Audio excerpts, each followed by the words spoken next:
உன்னை நல்லூர் மாரியம்மா என் குறையும் கேளும் அம்மா இருகுளமொடு மனம் இறங்கிட வேணும் அம்மா.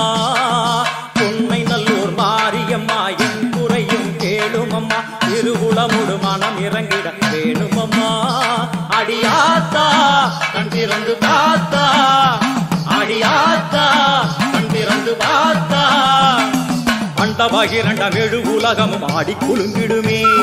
கொண்ட வினிகளும் அண்டும் வினைகளும் கண்டு கலங்கிடுமே. அண்டபகிரண்டம் எழு உலகமும் ஆடி குலுங்கிடுமே. கொண்ட வினிகளும் அண்டும் வினைகளும் கண்டு கலங்கிடுமே. அடியாத்தா கண் திறந்து பார்த்தா, அடியாத்தா கண்